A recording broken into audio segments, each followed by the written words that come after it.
Hello everyone, कैसे हैं आप सब। एक बार फिर से आपके अपने YouTube channel online chemistry with Atal Patidar में मैं आपका बहुत बहुत वेलकम करता हूं।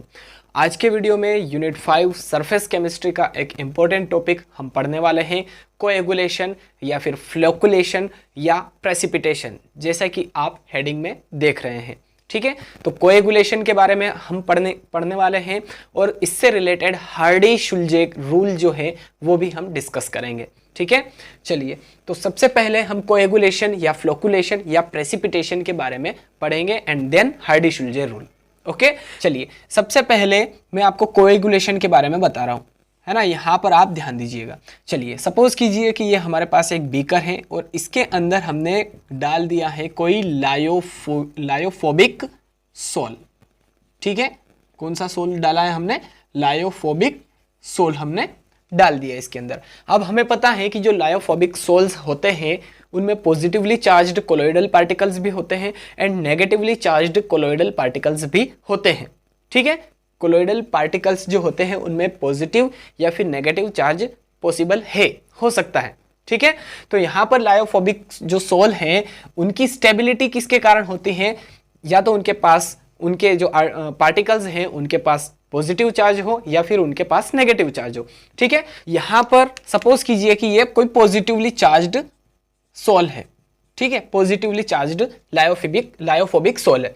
अब किसी मेथड के थ्रू अगर इस पॉजिटिव चार्ज को हम न्यूट्रल कर दे, जीरो कर दे, वेनिश कर दे, ये जो पॉजिटिव चार्ज यहां पर दिख रहा है लायोफोबिक सोल के अंदर, इसको हम न्यूट्रलाइज कर दे, जीरो कर दे, है ना, खत्म कर दे, तो क्या होगा कि ये जो पार्टिकल्स है ना, ये मान लेते हैं कि ये कोलोइडल पार्टिकल्स हैं, छोटे छोटे कोलोइडल पार्टिकल्स हैं, तो ये पूरे कंटेनर में फैले हुए हैं। तो यहाँ पर जो कोलोइडल पार्टिकल हैं, अगर इसका चार्ज न्यूट्रल कर दिया हमने, ये जीरो हो गए, वेनिश कर दिया हमने चार्ज, जो पॉजिटिव चार्ज हमें दिख रहा है वो, तो ये जो कोलोइडल पार्टिकल्स पूरे कंटेनर के अंदर फैले हुए थे, ये यहाँ पर आकर के इकट्ठे हो जाएंगे, एग्रीगेट हो जाएंगे और किसका फॉर्मेशन हो जाएगा? पीपीटी यानी कि प्रेसिपिटेशन हो जाएगा इन कोलोइडल पार्टिकल्स का। तो यही होता है हमारा कोएगुलेशन या फ्लोकुलेशन या प्रेसिपिटेशन। देखिए नाम ही है यहाँ पर प्रेसिपिटेशन, यानी कि प्रेसिपिटेट बनेगा, है ना। अब किसका बनेगा? जो कोलोइडल पार्टिकल्स होते हैं, चाहे वो पॉजिटिवली चार्ज्ड आयंस हो, पार्टिकल्स हो या फिर नेगेटिवली चार्ज्ड पार्टिकल्स हो, तो वो पार्टिकल्स अगर हमने न्यूट्रलाइज कर दिए, जो चार्ज है उनका वो न्यूट्रलाइज कर दिया हमने, तो ये जो कंटेनर है इसके एंड में यहाँ पर इकट्ठे हो जाएंगे, एग्रीगेट हो जाएंगे और प्रेसिपिटेट बना लेंगे। तो इसी को कहेंगे हम कोएगुलेशन। ठीक है, कोएगुलेशन क्लियर हुआ। अब हम बात करते हैं हार्डी-शुल्जे रूल की। हार्डी-शुल्जे रूल, ठीक है, पहले मैं आपको समझाऊंगा एंड देन थ्योरी पढ़ेंगे हम। ठीक है, थ्योरी में कोई ज़्यादा एक्सप्लेन करने की ज़रूरत नहीं पड़ेगी। अगर आपकी पहले ही कंसंट्रेशन यहाँ पर रहेगी जब मैं एक्सप्लेन कर रहा होऊंगा, तो थ्योरी में कोई दिक्कत नहीं आएगी आपको। ठीक है, चलिए तो कोएगुलेशन आपको अच्छे से क्लियर हो गया इस डायग्राम के थ्रू। अब है हार्डी-शुल्जे रूल। हार्डी-शुल्जे भाई साहब ने यहाँ पर हमें बताया था कि कोई इलेक्ट्रोलाइट या कोई आयन किस तरह से कोएगुलेशन करता है और उसकी पावर कैसे क्या होगी, है ना। तो हार्डी-शुल्जे भाई साहब ने हमें बताया कि greater the valency, greater the valency, greater coagulation या faster coagulation। ठीक है, greater the valency greater coagulation, मतलब कि अगर किसी आयन की वैलेंसी ज्यादा है, बड़ी है ना, तो वो क्या करेगा? फास्ट कोएगुलेट करेगा किसी भी लायोफोबिक सोल को। अगर हम इसको एग्जाम्पल से समझें, मान लेते हैं हमारे पास यहाँ पर कोई नेगेटिवली चार्ज्ड लायोफोबिक सोल है, तो इसको हमें कोएगुलेट करना है, मतलब कि इसका प्रेसिपिटेट बनाना है हमें, है ना। ये जो कोलोइडल पार्टिकल्स नेगेटिवली चार्ज्ड लिए हुए हैं, ये दिख रहे हैं आपको, इनको हमें यहाँ पर नीचे एग्रीगेट करना है, इकट्ठा करना है ना, एग्रीगेट करना है, प्रेसिपिटेट बनाना है। तो क्या करना होगा? हमें पता है कि जो नेगेटिव है, सपोज कीजिए हमारे पास -4 है ना, -4 है, तो इसको न्यूट्रल करने के लिए, जीरो हो जाए, तो क्या करेंगे? हम +4 ले आएंगे, है ना। तो -4 एंड +4 इज इक्वल्स टू क्या हो जाएगा, 0 हो जाएगा, न्यूट्रल हो जाएगा। तो हमें पता है कि जो नेगेटिव है उसको न्यूट्रल करने के लिए पॉजिटिव आयंस चाहिए। यहाँ पर नेगेटिव आयन है तो इसके लिए पॉजिटिव आयन चाहिए। तो सपोज कीजिए हमारे पास 3 आयन है ना, एक है Na पॉजिटिव, एक है Ca positive, Ca di positive, एक है एल्यूमिनियम 3 पॉजिटिव, है ना, ट्राई पॉजिटिव। तो देखिए सबसे पहले यहाँ पर देखिए 3 नेगेटिव आयन है, तो इसको न्यूट्रल करने के लिए Na कितने चाहिए हमें, देखिए एक Na पे +1 है, तो इसी तरह से हमें 3 Na चाहिए, तब जाकर के ये तीनों नेगेटिव चार्ज न्यूट्रल होंगे और उनका प्रेसिपिटेट बन करके यहाँ नीचे इकट्ठा हो जाएगा। अगर हम बात करें Ca डाई पॉजिटिव की या Ca2 पॉजिटिव की, तो हमें कितने Ca2 पॉजिटिव चाहिए कि ये तीनों नेगेटिव चार्ज इकट्ठे हो जाए नीचे और प्रेसिपिटेट बन जाए। तो देखिए एक जो Ca डाई पॉजिटिव है ये इन दोनों को खत्म कर देगा, प्रेसिपिटेट बना देगा, बट एक अभी बचा है, तो इसके लिए हमें 1.5 Ca डाई पॉजिटिव चाहिए। अगर मैं बात करूं Al3 पॉजिटिव की, तो एक ही Al3 पॉजिटिव हमें चाहिए, ये इन तीनों को न्यूट्रल कर देगा और इनका प्रेसिपिटेट बन जाएगा, नीचे नीचे इकट्ठा हो जाएंगे। ठीक है, तो यही बात बोली थी हार्डी-शुल्जे भाई साहब ने कि अगर किसी आयन की अपोजिटली चार्ज्ड आयन होना चाहिए, अगर यहाँ पर नेगेटिवली चार्ज्ड लायोफोबिक सॉल है तो उसको न्यूट्रल करने के लिए इनके जो कोलॉइडल पार्टिकल हैं इनको प्रेसिपिटेट बनाने के लिए कोई अपोजिटली चार्ज्ड आयन होना चाहिए, तो उनकी वैलेंसी यहाँ पर काम करेगी। ठीक है, तो उन्होंने बोला था कि greater the valency greater coagulation, अगर वैलेंसी ज़्यादा है तो वो कोएगुलेशन भी ज़्यादा करेगा, उसका प्रेसिपिटेशन भी ज़्यादा होगा।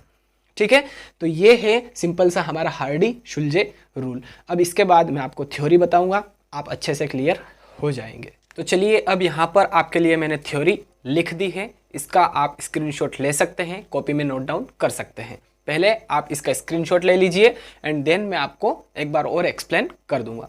ठीक है, चलिए लिखा क्या है, the stability of the lyophobic sols is due to the presence of charge on colloidal particles. If somehow the charge is removed, है ना, the particles will come nearer to each other to form precipitate and settle down under the force of gravity. 4 लाइनें लिखी हैं यहाँ पर English में, अगर समझ में नहीं भी आया है तो फिर से मैं एक्सप्लेन कर देता हूँ। मान लेते हैं कि हमने कोई कंटेनर लिया, कंटेनर के अंदर हमने कोई लायोफोबिक सॉल डाल दिया है। ठीक है, हमें पता है जो लायोफोबिक सोल्स होते हैं उनकी जो स्टेबिलिटी होती है वो चार्ज के कारण होती है ना।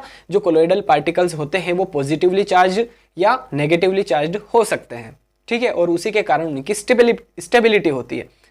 ठीक, तो यदि किसी मेथड के थ्रू हम उस चार्ज को न्यूट्रलाइज कर दे, खत्म कर दे, वेनिश कर दे, है ना, पूरी तरह से नष्ट कर दे उस चार्ज को जो कोलॉइडल पार्टिकल के ऊपर था, उसको हमने खत्म कर दिया, न्यूट्रलाइज कर दिया, तो क्या होगा, जो कोलॉइडल पार्टिकल्स थे वो एक जगह इकट्ठे हो जाएंगे, प्रेसिपिटेट बन जाएगा उनका। ठीक है, लिखा है प्रेसिपिटेट बन जाता है, और कहां पर बनेगा, जो कंटेनर हमने लिया है उसके नीचे वाले भाग में, सबसे नीचे इकट्ठे हो जाएंगे, प्रेसिपिटेट बन जाएगा।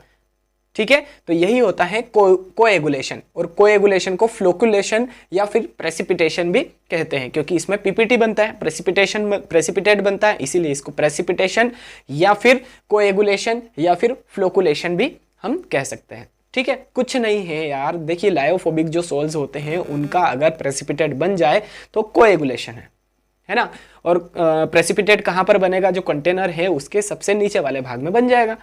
जो कोलॉइडल पार्टिकल होते हैं वो इकट्ठे हो जाएंगे एक जगह पे, तो प्रेसिपिटेट बन जाएगा। ठीक है, तो आई थिंक कोएगुलेशन जो है ये आपको अच्छे से क्लियर हो चुका है। अब कोएगुलेशन से रिलेटेड हार्डी-शुल्जे रूल हम पढ़ लेते हैं, देख लेते हैं। लिखा क्या है, Hardy Schulze rule states that greater is the valency of oppositely charged ion of electrolyte being added faster is the coagulation, है ना। ये मैंने आपको पहले क्लियर कर दिया है, यहाँ पर सिर्फ थ्योरी लिखी है ना, ये चीज मैंने आपको पहले क्लियर कर दी है कि greater is the valency of oppositely charged ion of electrolyte being added faster is the coagulation। मतलब कि जिसकी वैलेंसी सबसे ज्यादा होगी, जो अपोजिटली चार्ज्ड आयन होंगे उनकी वैलेंसी अगर ज्यादा है तो वो सबसे ज्यादा कोएगुलेट करेंगे किसी भी लायोफोबिक सोल को। ठीक है, तो ये है हमारा सिंपल सा हार्डी-शुल्जे रूल। ठीक है, आई थिंक अच्छे से आप क्लियर हो चुके होंगे। फिर एग्जाम्पल भी मैंने दिया था, for negatively charged salts cations are effective ions. For example AS2S3 arsenious sulphide या arsenic sulphide negatively charged sol, the coagulating power of cations will be in the order of. देखिए सबसे ज्यादा कोएगुलेट कौन करेगा, AS2S3 को, SN4 positive, फिर Al3 positive, फिर Ca2 positive and then last में Na पॉजिटिव। ठीक है, अब नेक्स्ट लिखा है फॉर पॉजिटिवली चार्ज्ड सोल्स। यहां पर नेगेटिवली चार्ज्ड सोल था तो उसके लिए जो इफेक्टिव आयंस थे वो पॉजिटिव रहेंगे, है ना। नेगेटिव अगर चार्ज कोई सोल रहेगा तो उसके लिए पॉजिटिव जो आयन होंगे वो इफेक्टिव आयन होंगे, बट अगर पॉजिटिवली चार्ज्ड कोई सोल है तो उसके लिए नेगेटिवली चार्ज्ड जो आयंस रहेंगे वही इफेक्टिव आयंस कहलाएंगे। ठीक है, तो लिखा है for positively charged sols anions are effective ions, है ना। पॉजिटिव चार्ज्ड सोल्स हैं अगर तो उसके लिए एनायंस इफेक्टिव आयंस रहेंगे। फॉर एग्जांपल FeOH का whole thrice ferric hydroxide positively charged sol, है ना। FeOH का होल थ्राइस ये कौन सा सोल है, पॉजिटिवली चार्ज्ड सोल रहेगा। तो इसके लिए coagulating power of anions will be in the order of. कैसी रहेगी, सबसे पहले देखिए नेगेटिव रहेंगे, है ना, एनायंस नेगेटिवली चार्ज, तो FeCN का whole 6 4 negative, PO4 3 negative, SO4 2 negative and last में Cl नेगेटिव। ठीक है, आई थिंक आपको दोनों ही जो कोएगुलेशन या फ्लोकुलेशन या प्रेसिपिटेशन जो टर्म है ये भी अच्छे से क्लियर हो चुकी है और इससे रिलेटेड हार्डी-शुल्जे रूल भी आप अच्छे से क्लियर कर पाए होंगे, ऐसी मेरी उम्मीद है। अगर आपको ये वीडियो अच्छा लगा है, इन्फॉर्मेटिव लगा है, अगर आप इस वीडियो से कुछ सीखे हैं तो प्लीज़ गाइस वीडियो को लाइक कीजिए, ज़्यादा से ज़्यादा शेयर कीजिए एंड सब्सक्राइब कीजिए। चलिए गाइस मिलते हैं अब नेक्स्ट वीडियो में। Till then thank you so much. जय हिंद।